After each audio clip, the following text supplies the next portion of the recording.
Welcome to our next lesson in the Pulley series. This lesson is all about editing. We'll make changes to our parts based on updated information. We'll look at how to efficiently make changes to your features and feature tree. Then we'll fix any errors that come up in our assembly. Here is the content of this video. There are timestamps below. And down in the description is a link to the reference PDF files. Please don't forget to like and subscribe for more. Let's go. Okay, now we're going to pause the assembly here. And what we're going to look at is an update that we've received from our clients. So I'll just bring it up here and let's go full screen. So we now have found some existing drawings of our parts. Again, not enough drawings to make the parts themselves. We will create those drawings later, but enough to update some of the details that we had in the original sketches and change some of our parts. So if we just have a look at some of the differences. So the side plate, A to B dimension has gone down to 76. We have a thickness for the part. We also have a different number of the pattern. It's gone down to 5. On the washer, we now have a overall diameter of the part, 18. And we can see there's a nice fillet, a radius on that top edge. The bush, we have a width, 25. And we can see there's got a curved edge on that part as well. These nuts and bolts are supplied as we thought. Okay, so we won't have to create drawings for those parts, but we do have to include them in our assembly drawings to show where they go, how the parts put together. The reinforcing plate. Okay, so we've got an upper dimension, so that outside circle, radius. So here the R stands for radius, 12.5. So that would be a diameter of 25. We have a thickness, and we also have some text along the middle. We'll come to that later. We will do that as we'll look at it as both a split line, okay, so as kind of visual change. We'll also look at doing it as a bit of an engraving or a laser etch or along those lines. The pivot pin, we have a lot more detail just on this bottom section, so some diameters there. Size for the hole, we can see it's now got a nice radius on that hole as well. And then our form bracket, okay, so this is going to be a sheet metal part. We've got some dimensions and a thickness.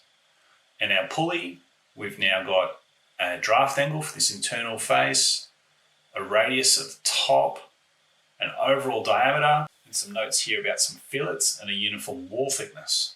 Uniform wall thickness will mean that this is typically 5 millimeters thick throughout. Now, when you have a uniform wall thickness, that usually excludes draft angles. All right, so it'll be 5 millimeters at this outside edge and get slightly thicker as it comes to the middle. And then on the assembly side, we can see the part is actually broken up into a general assembly and a sub-assembly. So our assembly is looking really good to start. Obviously, some of the proportions are different. That's fine. We're going to go in and make those edits. But we will be creating a sub-assembly to go into that general assembly. We can do that from the files we've already done. We don't need to start that again. All right, that is something that you have the ability to do in SolidWorks assemblies. So let me just bring this down, resize it, and we'll start working through some of the details on our parts. All right, let's look at the parts one by one. Now, one of the other things that we haven't shown yet is the ability to edit parts within an assembly. So if we want to edit this side plate, we don't actually have to go back to the part file and do it. We can just do it here. Okay. Sometimes that is a really useful tool because you can reference other parts as you're making changes. You can see how your parts relate to and are impacted by the changes you're making. But a word of warning, it can cause some errors. And that's what we're going to do. We're going to do it deliberately to find out and see how those errors come about and then what we need to do to resolve them. Okay. So for reference, if you want to open this part, you can click on it here, or you can click it on the feature tree, and you can see this open part folder icon you can use, or you can right click on the part and go open part here. But we're going to edit this one in the assembly. So how to do that? Click on the part. On the very top menu, Command Manager, you can see Edit Component. And when we hit Edit Component, we're no longer in just assembly mode. We are actually back to a part file mode.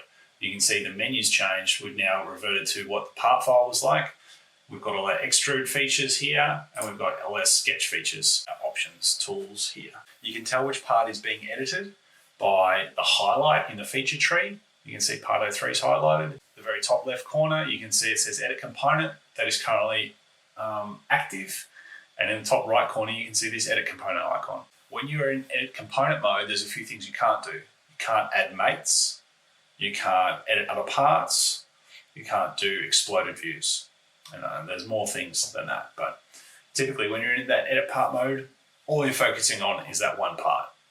And so often as well, you will use assembly transparency when you're doing so. So up here, I haven't quite shown it in the zoom.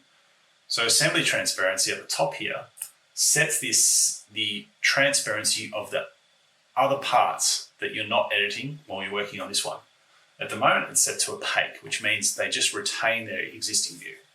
But if I go to maintain transparency will maintain the existing view.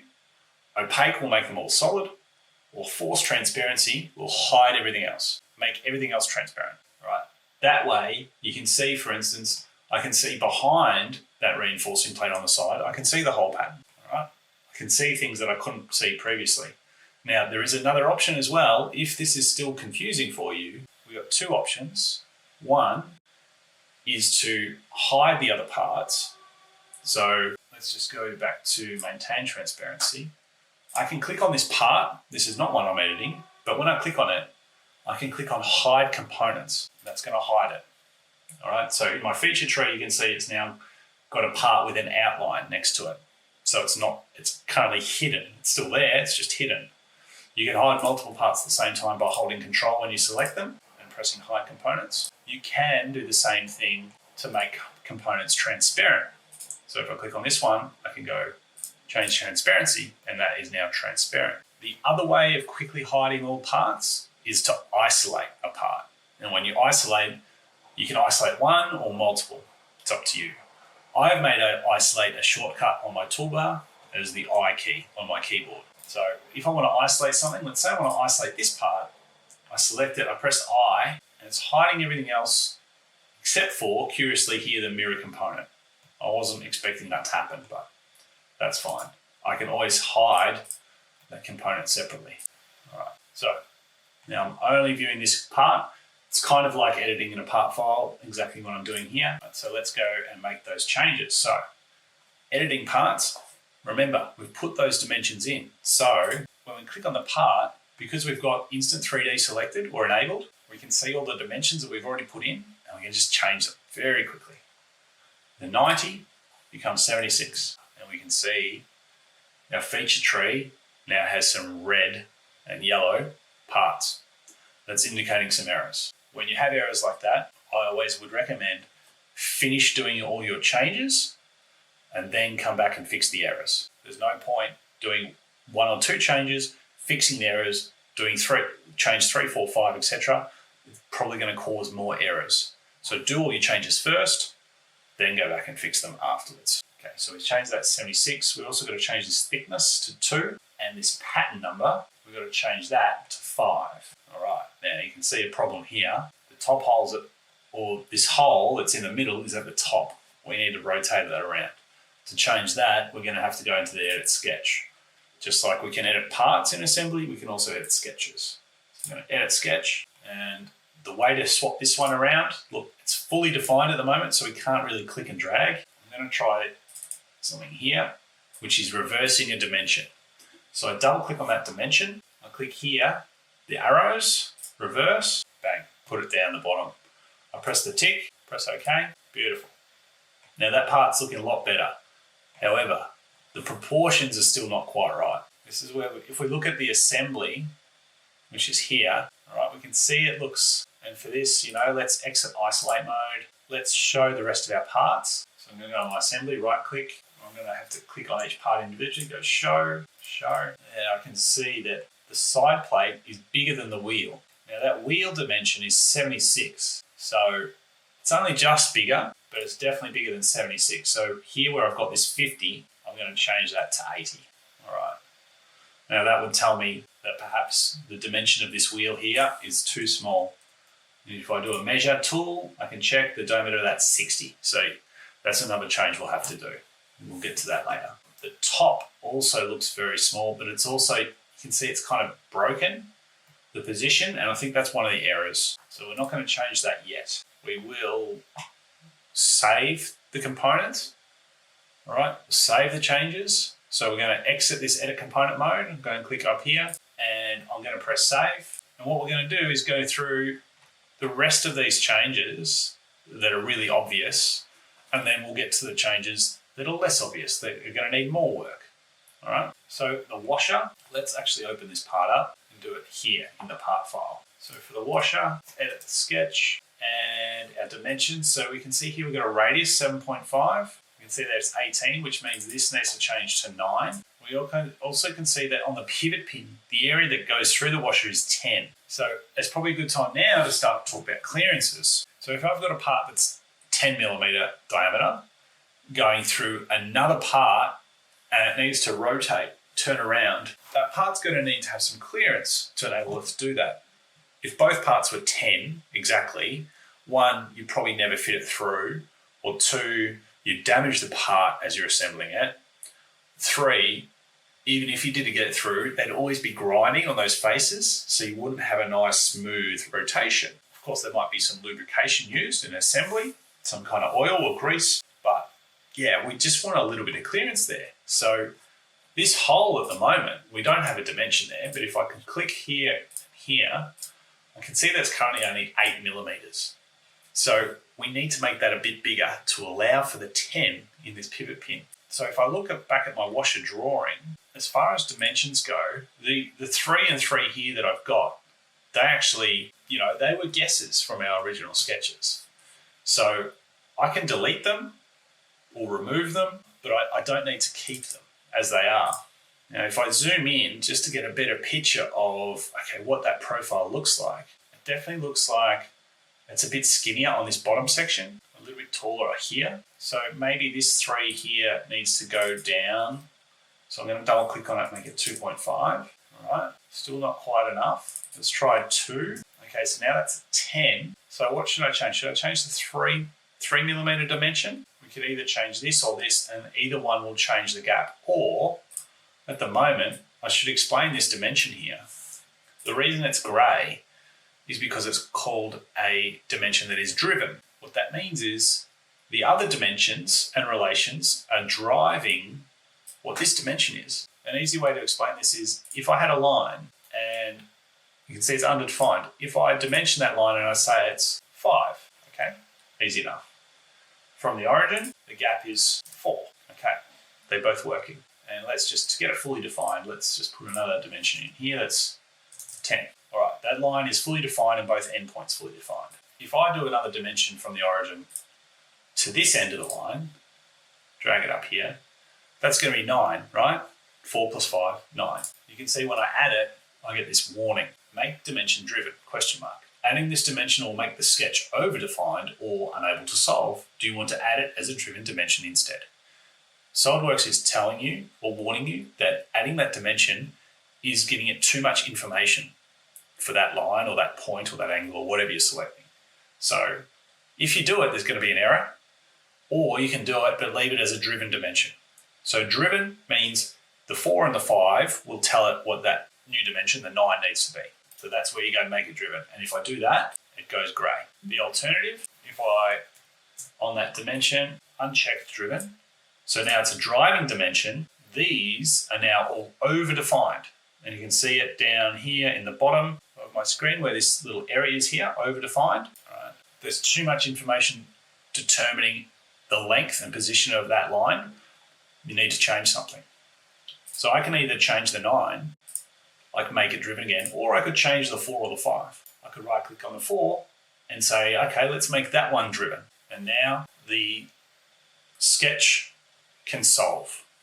Okay, the answers, the relations and the dimensions we've inputted can be calculated fully and the sketch resolved. That's what fully defined and over-defined is. So here, where I've got this 10, I'm going to right click that, uncheck, and now it's a driven dimension, a driving dimension, driving. This 3, there's no dimension and drawing for that. So I'm going to uncheck it. I'm going to right click, check driven. Now the sketch can solve.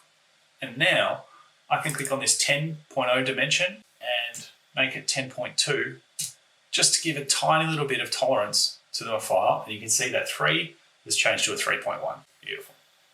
All right. Now the last thing in this profile that we need, the radius on the outside. We're going to do this with a fillet tool. So sketch fillet, basically you select a corner. So I click on a corner or I click on 2 lines and it's going to add a fillet for all corners that you select. All right, you can see them here. And if I change the dimension of those fillets, it's going to create 3 fillets and it's going to make them all with an equal relation, so they'll all be the same size. I don't want these other 3, so I'm going to clear those selections. Just select this outside corner, make it a bit bigger to try and match that sketch. Press OK, and you can see what it's done is basically chopped that line back and added an arc which is tangent to both lines at that radius. Press OK. There's my updated part. I'm going to save that, close that file, and then we can go back to our assembly and we can see it here. All right. So looking good. Another part done. All right. What was over here? The bush. Okay. The only change on that, well, let's have a look. I'm going to open that part up. Okay, 26 we had, that goes to 25. We had 13 for the outside, that's fine. We had 10 for the inside. We've just talked about tolerances. We've got an N10 bolt going through, so we're going to give that a bit of clearance as well. So let's make that 10.2. And then we want to add a fillet to the outside. So this time we won't do it, we can't do it with a sketch fillet because this part was done with an extrude. So we're going to go instead go to features and this time click on fillet here. And we've got 2 fillets to add, 1 to each edge. We can click an edge like this, okay? And both edges are going to be in the 1 fillet feature. That works. But a quicker way to do this is select the face and it will select both edges that are connected to that face. I think 0.5 millimeter fillet, maybe it looks a bit big. Maybe it should be 1. Yeah, 1. I think that edge looks pretty small down here. So 1 millimeter fillet. Okay, save. Close. So save, Control S, close, Control W. All right, those 2 parts done. Let's keep going through. So we've done that one. Pivot pin we'll come back to. I want to do this form bracket, all right, because we can obviously see that, yeah, there's some pivot pin stuff here in the assembly and the washer. It's not quite working at the moment. Before we make all the changes, before we go into that part, just want to show you an assembly tool that's really handy for validating, verifying your design. We're going to go to the evaluate toolbar. So I'm not editing any part at the moment. It's important to note. So evaluate, I'm going to click on interference detection. And I've just got the whole assembly selected. With interference detection, you can just select a couple of parts to check them. Like if you had a huge assembly and you check calculate, it could be checking like hundreds or thousands of interferences. Sometimes you need to do that. It's important. But for here, small, simple parts, low number of parts, it won't take very long to calculate. So some of the options here, you can try again in your own time, excluded components, and then a bunch of options. So sometimes you want to treat coincidence as interference. So that's where 2 parts are touching. You can say, okay, if they're touching, that's no good. You want everything to have a gap. But for us, touching is okay. That all looks good. Sometimes you might want to create a fasteners folder because you will have a nut and a bolt, for instance, which has a thread. And those threads in SolidWorks can sometimes be interfering with one another. So you don't want them to come up here in the interference detection, or if they do, you want them to come up in their own folder. So I'll just leave that one checked because we did create toolbox parts. We'll press calculate. You can see the fasteners is up here, okay? And below that, you can see all the other interferences we have. And the interferences are listed from biggest to smallest. So the biggest one, previewing here, this big red section. If we click the little drop down, we can see that it is between the form bracket, part 04, and the bush, part 06. And it's kind of obvious what's going on. That hole that we did in that form bracket was not big enough. So that part doesn't fit through. It's got a very big interference. The interference detection tool here is an evaluation tool. Obviously, that's why it's under the evaluate tab. You don't make any changes with this tool open. Okay, you can save results, but I can honestly say in 15 years of doing this, I've never saved results. Maybe I should from now, but just use it as a tool to make sure there's no interference. When I'm nearing like the end of my project and I'm about to send parts out for prototyping or tooling, that's when I'm doing interference checks to make sure that there's no issues between my parts. So I'm going to press the tick here. I know where that issue is now, and I can go back and fix it up. All right, so the form bracket, we will open this part, edit it separately. Let's check our dimensions that we put in the original. 25 by 25, that looks 3mm thickness. Now we had 4, so we're just going to go in and make that 3. Hole on the top, we had 10. We know that needs to be bigger for our pivot pin, 10.2. And then our holes on the sides, we can see that from the drawing there, they're not quite the same proportions. Those need to be bigger to allow our bush to go through. So our bush is 13 here. Let's make it 13.2 or 13.3 to give that a little bit of clearance. And now this part is looking really good. I'm going to save that. Just Alt Control Tab will let you flick between windows, flick between parts, assemblies and drawings within SolidWorks very quickly. And now I can see, look here, I can see there's a little bit of clearance around that bush. And the same here, even though I haven't updated that pivot pin yet, obviously there's some clearance on the top. That's good. All right, there is a note here, form bracket to be made using the sheet metal function. Now what that means is this part, it's going to be created from a flat piece of metal, sheet metal. For those who haven't seen it, I suggest YouTubing sheet metal processing, bending, laser cutting, etc. It's fascinating, the complexity of parts that can be made using sheet metal processes. SolidWorks has a great array of sheet metal tools. I have them constantly up on my toolbar here, even though I rarely do sheet metal parts these days. All right, but that is a tab on its own. So tabs, sheet metal. One day we will go through some of those tools and learn how to use them properly and on some different projects. They're not always used just for metal, right? Some of those tools can be used for plastic parts, acrylic parts, things like that. Things that are often cut flat and then folded, bent. Plastic like acrylic or PETG can be heated and bent, and you can make some really cool things in that fashion, using that process as well. So what this means for us, this note to be made using sheet metal function, is that we need to be able to show our supplier when we hand over these drawings what this looks like when it's flat. Okay, so we need to show the finish shape, which we've got here, but we need to show what it's like when it's flat, so they know the shape to be laser cut and where the bend lines are. At the moment, we can't do that, but with what we've got, it's very easy to convert it to sheet metal. We're not going to go over building this from scratch in sheet metal. We'll do that in another class. Today, convert. So I want you to turn on, right click on your command manager, go tabs, sheet metal. All right, these tabs here are the same as what I've got on my sidebar here, but I just wanted to show you so you've got it up. Base flange tab is what you would use if you're starting a sheet metal part, but we are converting. So we're going to go convert to sheet metal. And here there are a lot of options to put in, but there's not too many that actually need to worry about for a simple part like this. The main one is thickness, T1, and here it has put in 3 for us.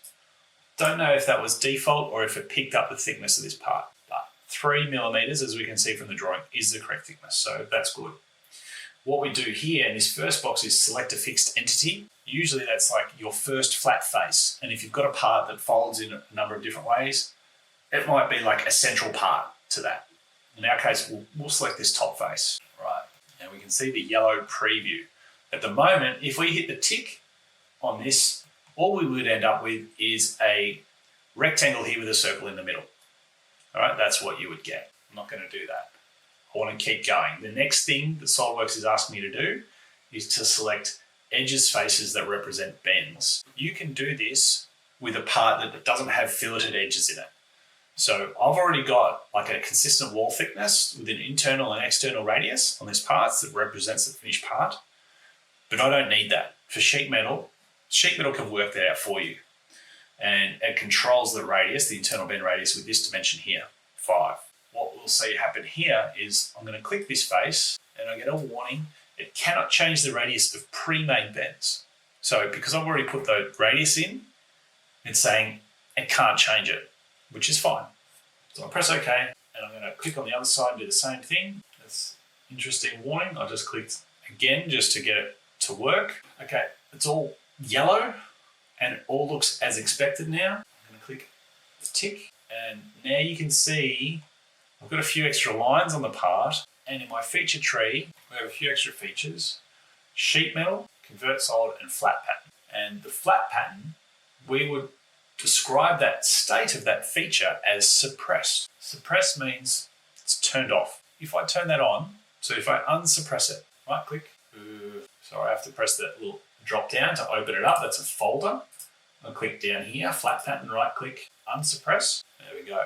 There is our sheet metal part. Now, I just want to show you very quick few features with that flat tool and suppress and unsuppress feature, right? So suppress and unsuppress lets you turn on and off features, see what things look like, experiment. It gets used a lot in configurations, which is an advanced tool of SolidWorks. But essentially what it does is here, like if I go to cut extrude 1, or let's say cut extrude 2, which is the hole on the top, and I go suppress, it turns that hole off. It doesn't delete it or remove it, just turns it off. Okay. With configurations, you can have multiple versions of the same part with some features turned on or off.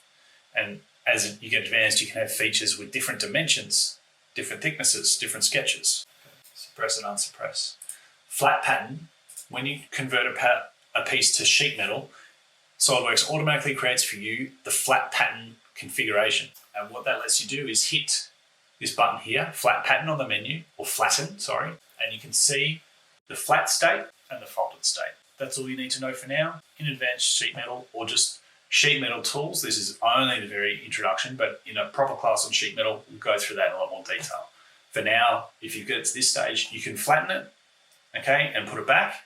Great, save it, that part's done too. All right, now we are starting to make some really good progress. Where is the reinforcing plate? Here. This is the one causing our errors because I believe these two parts here, isolating them, you can see there's an error and it says it's error in the mates, okay? So error in the mates of GA01. So if I scroll down to mates, I can see a couple of concentric mates and coincidental mates are getting me errors. And why that's happening? There's a mate down the bottom here saying these two holes should be concentric. Sorry, these two holes. And they are, that works. There's also a mate saying these two holes should be concentric. But because these parts are different dimensions, it doesn't work at the moment. SolidWorks can't work it out, can't solve it. So it's telling us that there's an error. If we change the mates, if we deleted them now, or suppressed them or something, that error would go away. But when we change the dimensions, that error might come back again. So, as I said before, don't worry about fixing the errors yet. Do all your design changes and then come back and fix the errors in the mates. That's what we're going to do. So, reinforcing plate, let's open that one up. And the dimensions that we can change. Okay, 90, that becomes 76. 40, that becomes 25. The 10, we know that becomes 10.2. And then the thickness, 3, that becomes 2.5. And if we just look at a comparison of these two drawings, okay, we can do what's called an isometric view. Let's try front view, and I'm going to use shift and the arrows to rotate my view 90 degrees. And then here I'm going to press an arrow to move 15 degrees. So I get pretty close to the similar view. And if we look at the two, and we have to make a guess as to what's different between them, I think it's this diameter across the middle, 15. Let's drop that back to 12. I think that looks a lot better. Okay, let's put on this text, CLB manufacturing. There is a text tool in SolidWorks, and it will let you use almost any font that you've got installed on your system. Now, the CLB manufacturing text here, the note, it doesn't say anything about thickness, whether it comes out, up or in, or if it's just a surface print or anything like that. So we're going to look at two different options for that part. First thing, we're just going to draw a construction line up the middle, just give us a reference. Now, we want our text to be in the middle, which means we actually don't want to draw it on this line. Right? We're going to draw another line just below it. And again, I make that line also for construction. I only want the text to be, cut or extruded here, not the lines that it's on. So the text tool is on your sketch toolbar, and you can see the letter A here for text. You can do text without having any lines selected, and you can just then dimension a point of that sketch. So if I just click the text tool, I type some text, you can see it's here coming from the origin. I press the tick, I can drag it, and you can see there's a point here. I can dimension that point, and that will kind of fully define the text. Text is one example where the text itself will never be black. It will never be fully defined. So even if I dimension that point, okay, 20 there and 40, okay, even though the sketch is basically fully defined, you can see in my little text here at the bottom of the screen still says underdefined, and that text always remains blue. So this is one example, one exclusion to the rule of always fully defining your sketches. You've got text, don't worry about it too much, just make sure it's all lined up properly and controlled as much as you can with construction lines or other geometry. Just delete those relations, and I'm going to double click on the text. So to edit it, you double click, and where it says curves, I'm going to select the bottom construction line. And you can see then that text snaps to that line. So you get certain controls, okay, within that text. Firstly, I'm going to highlight the text and retype what I want to say. And you can see here, CLB manufacturing is getting cut off because it's too long. So if we want to change the font size, we need to uncheck this box using document font, click font, and then you can browse to the font you want to use. So let's try here, one I'm using regularly at the moment. Now, the exact type of the font is something that you might have to ask your supplier what they have the capability of doing. So different processors will have the ability to either CNC or laser etch or mold different sizes of details. So here we're just going to go with a size and use it, but in reality, check with your supplier. Okay, do your drawing, send it to them, ask for feedback, and make changes there. I'm going to go Gotham bold, and I'm going to make mine 4 millimeters in height. And I can see it's still too big. So I'm going to click on font again, drop it down to 3. That's good. I'm going to make it centered on my line, press OK, and we're starting to get somewhere now. I do want it to be in the middle. The text is 3 millimeters in height, so I'm going to dimension it 1.5 from the middle. All right, and now that's looking really good. Press OK on the sketch, save, and now I want to show you 2 different ways of doing this text on a flat surface. The first way is where you want to indicate this difference in surface finish without making a change to the physical geometry. In that case, you would use curves and split line.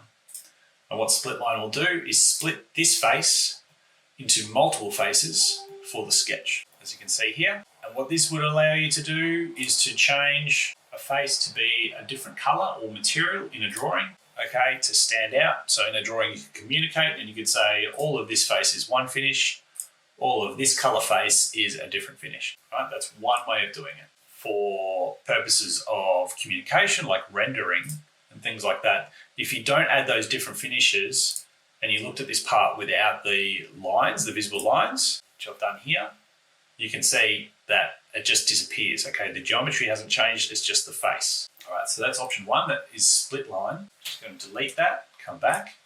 So option 2 is where you're actually doing a physical change to the geometry. And this could be as simple as an extrude or a cut. So extrude be like an emboss, extrude, cut the opposite. So extruded cut is what we're going to use here. We're going to go down 0.2 of a millimeter, press OK. And this time you can see clear geometry change. And if I change to show just shaded without lines, you can still see the difference in geometry. Now, a little warning with the text. If you select a text that is too skinny or very cursive and has elements that are overlapping, you will get issues when you're trying to either do a split face or your cut or boss extrude. So stick to simple text, simple fonts. If you're having troubles, try a different font or try and work out what letters, what items are giving you the problems. Okay. Right, another part done. I'm going to save, close, issue. Our text is on the wrong side or not showing. All right, this is a strange issue, but I've seen it from time to time. I don't have an explanation for it, but I've just saved that part. I've just tabbed to the assembly, and what happened for some reason is SolidWorks has suppressed that feature. I don't know why. These sort of things happen. I don't know how to explain it. I'm just going to unsuppress it, save it, close it. Okay, it's here. It's fine. The mirrored one's backwards, okay, but we can fix that up later because we're making really good progress now on getting all our parts lined up. Let's go and work on the pivot pin. Now, I can't quite get this toolbar out of the way to show you that dimension is 11. There we go. We've already done that ellipse size, 18 and 12, so that's good. So it's really just the other dimensions that we need to work on. And now to the fillet. So let's go to our revolve, and we can see here a couple of things. So that 4 radius is actually a 5. This 6 here is a 5. If we have a look at our sketch, that 5 dimension looks like, you know, the length of the line looks pretty similar for all those elements. So I'm going to make this one 5 as well. And I can see this is quite big. There's no dimension there, but I can see that that arc, okay, that's smaller than the 20 millimeter on the outside that we've got. So let's go in, let's delete this dimension. Let's just bring this in. All right, and let's radius this bottom arc instead. We've got like a 12. That's looking much better now as far as geometry goes. Okay, the hole here, we already had 11, that's good. Everything else is looking good. We need to add a fillet for that inside face. So fillet, click on that face, 0.5, bump it up to 1, press OK. That part is looking really good. Save, close. All right, we still have errors, but we're not finished. Last change, wheel, pulley wheel. This one is a little complicated. It's good. Okay, good practice. Okay, let's look at our revolve first. And for this one, just for clarity, we'll just go edit the sketch. All right, 76 for the diameter. Change that one. Nice.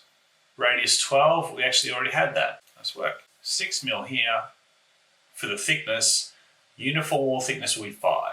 So we're going to change that to 5, change the 3 to 5, and change the 10 to 5. All right, and then that draft angle, we had 20. It's actually going to be 2. Okay, and anything else? I think the hole in the middle looks a bit bigger. If we look at our section view of our assembly, we can see there's a pulley wheel here, and in the middle, we can see what looks like the bush. So this hole that was 10, we're going to make that 13.2 to accommodate that bush. Fantastic. Okay, that's looking really good. We can see on this section view as well, great example, the rib thickness. So if we do a section view through the front, ours is upside down, but it looks like our dimensions are pretty much the same. Fantastic. What are the rest of the notes for this part? Ribs to have 2-degree draft angle, fillets to be used where appropriate. That kind of note suggests you decide the fillets, but we can see on this section view drawing here on the revolve that there's fillets like inside here, on this outside edge here, on this top corner as well. So we're going to put those in. All right, so let's go to firstly the rib, and it doesn't say the thickness of the rib, but in the drawings, I think they're a bit thicker than this. So I'm just going to bump it up to 3, and we'll keep draft outward. We already had that, which is great. And you can see that's updated on our pattern and our mirror. Beautiful. The next thing we want to do is add the fillets. Now, we want to add, let's suggest a 1mm fillet to this edge and this edge. You can see the way we're doing it here, we would have to select like 14, or is it 4 times 7 times 14, 56 different lines, okay, if we want to get those fillets done. That'd be a pain in the ass. So I'm going to show you a better way. Press the cross. I'm going to use my rollback bar. That is this blue line across the bottom of your feature tree. What that lets you do is, if you click and drag it, you can move it up to an earlier point in the building of your part file. It also works in assemblies where you're using things like patterns, mirror, etc. It's mostly used for part files. So I can come back to this point, and then I can do fillet, and I can actually select that edge, and it's going to go all the way around because it's not getting interrupted with that rib pattern. And you know what? I want to fillet on that face and that face, and I can just do it in 2 on all those edges, 8 edges, and I can do that in 4 clicks and press OK. And then depending on your feature, sometimes the feature you've had used one of those existing edges as a reference point, and so when you roll back down it can cause an error, but you have to kind of decide or work out from experience what's going to be quicker. Rolling back, adding the fillet, rolling down, it's called rolling forward. So rolling backwards, rolling forward, fixing the error, or keeping it as it is and selecting 56 edges. Okay, trying to be efficient and quick with what we're doing. So that's worked really well. Okay, no errors. my pattern and my mirror still works. Very nice. One more thing. If I look at this view, zoomed in, you can see there's fillets on the edges of the ribs as well. Okay, so again, I don't want to have to select like 14 different ribs. What I can do, work out where the first one is, it's there. I'm just going to fillet that one, but this time what I'm going to do in my feature tree, I'm going to click that fillet and drag it above the pattern. So I'm moving it below the rib, above the pattern. You can see I can't drag it any higher because that would put the child feature above the parent. Okay, what that means is this is a child feature. It is a child of this rib.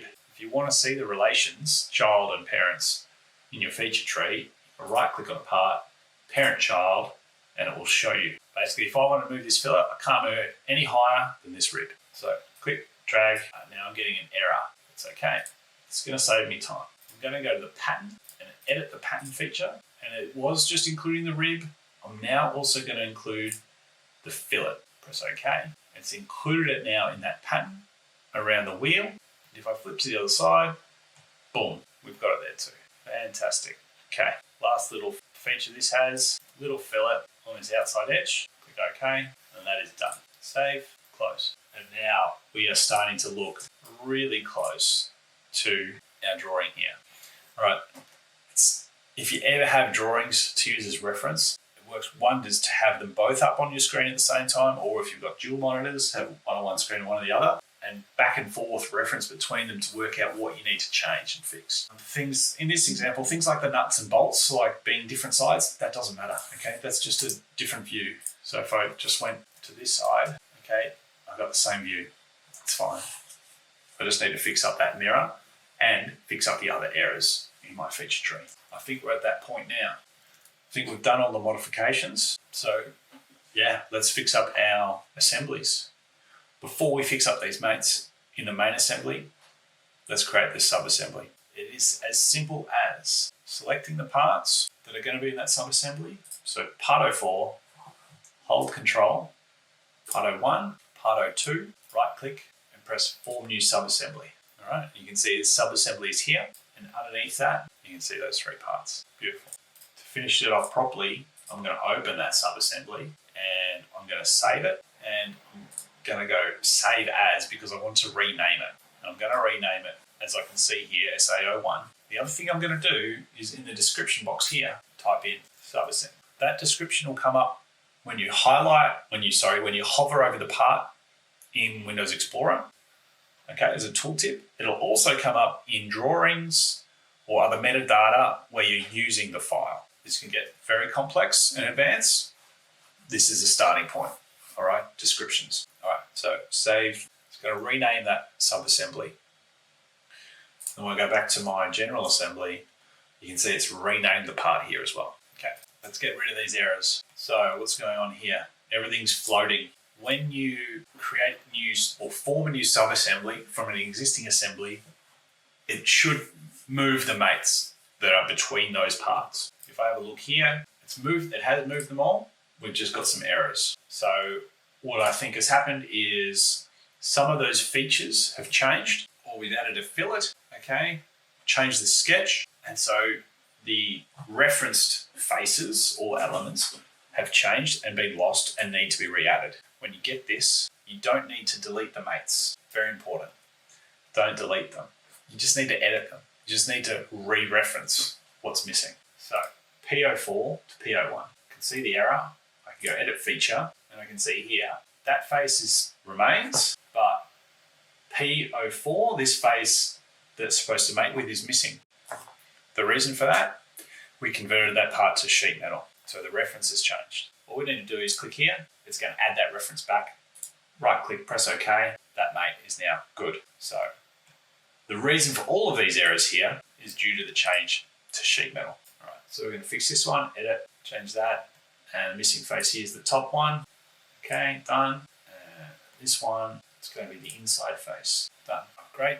Errors are gone. Parts are currently floating in space. All right. So we're going to grab that part 04, being like the most central part of this sub-assembly. We're going to grab its origin, hold control, pick the origin of the sub-assembly, and click mate. Align axes, press the tick, press OK.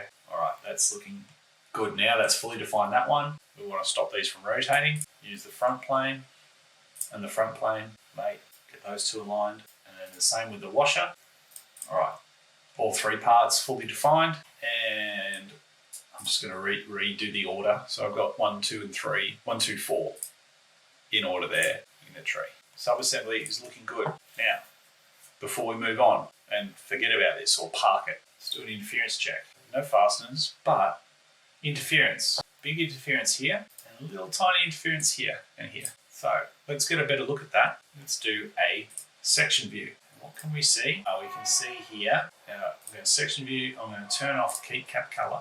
And one thing in section view is you can't change the transparency. Oh, maybe you can now. Okay, that works. We can see here with this washer transparent, small interference here, big interference here. So this is a great example of where editing an assembly can be really handy. So we're going to go and edit. Oh, what do we need to edit? We know the washer is the correct dimension, but the pivot pin, remember the pivot pin didn't have a length here. If it doesn't have a length here, that means we can define one. So let's actually edit the pivot pin and the revolve. And see where we had that 5? Well, we know that 5 at the top is correct, but the one below it, we could be off.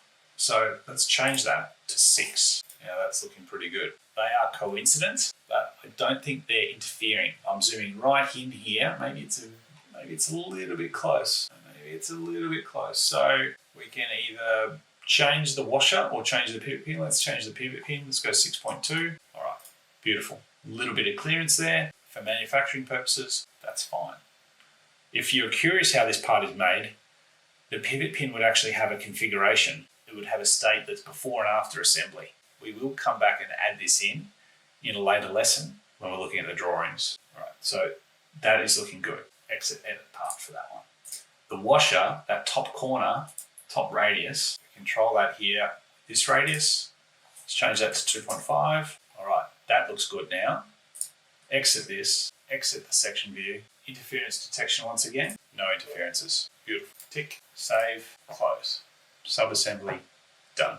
Okay, so with that, error fixed, let's go about fixing the rest. Firstly, the mirror component. We need to get that text on the other side. So let's edit that feature. We'll click this arrow that goes to next, and we can see in the preview that the text is on the inside. So it is part 05, part 03 that needs to change, and we need to change that to, let's see, if we click these other options where it flips, on the wrong part, part 05, sorry. The one that's purple highlighted is the one that we're editing. So I just want to flip it like that. So I've gone to the first option, press OK, there we go. It's on the outside on both sides. Cool. All right, so you can see some of our mate errors are actually reducing. So look, if it's easier, sometimes what I can do is, hide that, click and drag, okay. You can pull things apart and you can see, okay, well, what mates might be missing. And another thing I can do is click here and see, drop down and see what's going on here. Or just click on the parts themselves. Okay, and I can see what mates are needing work.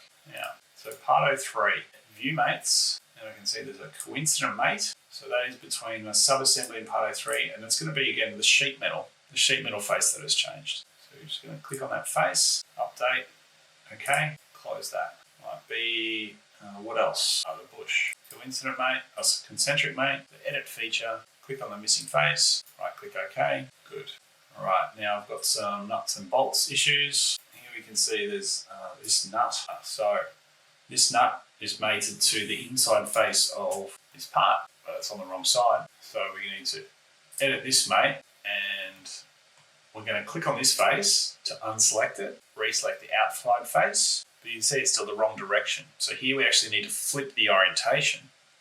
That's where these buttons here, flip mate alignment, comes in. And I'm getting a warning just because there's also concentric mate.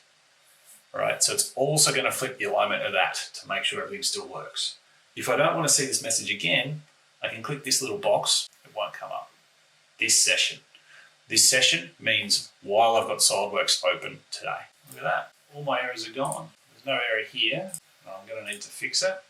So that is a coincident error, or not error, oversight. Again, we'll select that face, change to this face, flip and see that warning didn't come up this time. Beautiful. Tick. Okay, looking really good. Control S. Let's have a look at our drawing. Let's have a look at our isometric view. What can you guys see that's different? This is where I'd let my class have a few stabs to try and work out what's going on. I see a couple of things. See, the height of this is much different to here. Here the radius is kind of bending down underneath. Here it's like it's right over the top of it. So something going on there. This radius looks too small, and this whole pattern looks a bit small too. So let's make some adjustments. Let's change that radius to 40. Looks better. Let's change the whole pattern to 20. That looks better. And then let's go and edit the form bracket. Now, you notice when I click on that, I don't get the same instant 3D options that I would otherwise. It's because we did the convert to sheet metal. So I have to click on the extrude thin to get the sketch. And what I can do is click on that number 40, change it to 35. Okay, it brings it up. I've got a little corner here. I've got a little corner here. That looks pretty good. Press OK. Now I am very happy with how that looks. The text is a little bit bigger, but I'm okay with that. The nuts and bolts, the length of those looks pretty good. Let's do an interference check. And the only interference we can get is from the fasteners. Perfect. And so I think we're done. Congratulations, you've just finished your first project with me. At least that's what I would have said to my students back at RMIT. If you followed along through each of the lessons, you should now have an understanding of all the basic features available to you for building part and assembly files. There are additional lessons to this series that I'll be recording soon. They include recreating the whole pulley in a single multi-body part file and creating a full drawing set to communicate details of the parts and assembly to our supplier. Please like and subscribe so you're notified when they're available. I'd love to hear your feedback in the comments, along with any other tutorials you'd like to see. See you next time.